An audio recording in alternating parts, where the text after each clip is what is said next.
Since I cover Bethesda considerably, as well as make speculative videos about Bethesda games, I thought it would be prudent and interesting to attend their E3 press conference this year. I applied for a pass, like the general public, and some weeks later I was offered one. At that point, I booked a flight, made a reservation at Hotel Figueroa, and put it on my calendar. Given that I have an actual day job, this required me to take a few days off of work, but hey, no big deal. I was already traveling for work later that week for my job, so I couldn't attend E3 proper, but I'd still get to see Bethesda's conference. So in this video, I am sharing some highlights of the trip. If you're interested in my general thoughts about Bethesda's conference itself, you can check them out here. Generally, I thought it was pretty good, and in retrospect, it was one of the better conferences overall. We got some really interesting new game reveals, and of course, Doom Eternal looks great. I flew from Florida, where I live, to Atlanta, and then from Atlanta directly to Los Angeles.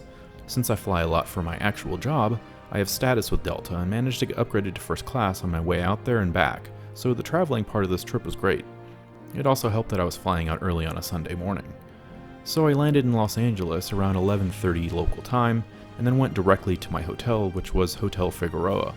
Coincidentally, and without me knowing this at the time I booked my room, Bethesda used the hotel again to do an awesome Doom mural. I actually spoke with the artist at Bethesda who drew the art, and he was very humbled but also excited that his art was so prominently featured. Pictures just don't do it justice, and it is so large that it really is hard to get fully into frame. It looked amazing in person, and I found it amusing that of all the hotels I chose to stay at, the Bethesda used this one again. Last year they did the same thing for Fallout 76, but this art was 10 times better. After checking into my room, I headed over to the Shrine Auditorium, which was about a 5-minute drive from the hotel.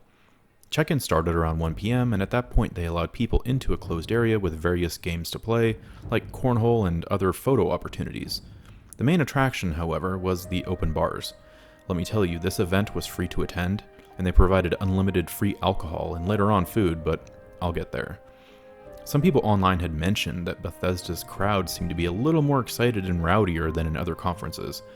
I attribute that to the several hours of open bars afforded to us. There were bar locations everywhere, inside and outside of the building, so people ended up drinking a lot. During that time, I met a lot of interesting people. If nothing else, this was a great networking event for myself and the channel. I met a fun gaming couple who also have their own YouTube channel called AJ and KT Gaming. Check it out, it is pretty funny, they don't take it too seriously, but I particularly enjoyed their drinking and guessing Gen 8 Pokemon video. I met some other larger YouTubers, developers, and industry veterans as well. If I met you and you're watching this, please leave a comment. Anyway, this was all before the show even started. Executives from Microsoft, Sony, and Nintendo were mingling with the crowd, and overall it was a great time prior to the show. They finally closed the bars down about 30 minutes prior to the show starting, and everyone filed into the auditorium. If you haven't been there, the Shrine Auditorium is absolutely beautiful and was built over 100 years ago. The art inside as well as the architecture made attending the conference worth it, as I had never been there before. It was definitely one of the highlights of the experience. After the conference ended, Bethesda opened up an entirely new area for attendees to congregate. They had several more open bars and about 6 different food lines to stand in. There were all kinds of food options available and a lot of long lines as well, at least in the first hour. After that, a lot of people cleared out, and at that time Bethesda employees and developers came out and interacted with everyone. I was able to meet Todd Howard, Pete Hines, Hugo Martin, and Marty Stratton, who are co-directors on Doom Eternal, and a host of others that you may have seen on stage. Doom Eternal was playable, however there were only about a dozen stations, and they gave each person about 15 minutes with the game. This resulted in a huge line that took a long time to work through, so I opted to pass on playing the game, and instead had more drinks and talked to more people. By nature, I am not a very social person, but if I've been drinking, I can much more easily and effectively talk to people. Now, say what you want about their marketing missteps, but every single Bethesda person I spoke with was extremely passionate about what they were working on. Pete Hines talked to me for about 20 minutes about all kinds of things. Even Todd Howard made a few minutes to speak with me and lots of other fans. They were all mingling with the crowd, drinking their drinks and just having a good time. I spent at least an hour combined talking with Doom Eternal directors Marty Stratton and Hugo Martin. They are so incredibly excited about the game, as well as it coming to the Switch.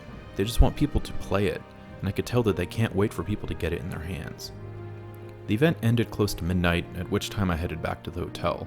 I had an early flight back on Monday morning, and it had been a long day. It was definitely an experience worth having, and I intend to go again next year. If you are ever in town and want to go to Bethesda's E3 press conference, I would highly recommend it. I was able to hand out some cards and get some new subscribers, but really the experience was just fun. Being around other gamers like myself and meeting Bethesda employees made it more than worth the trip. If you have any questions about the experience, just ask in the comments and I'll be happy to answer.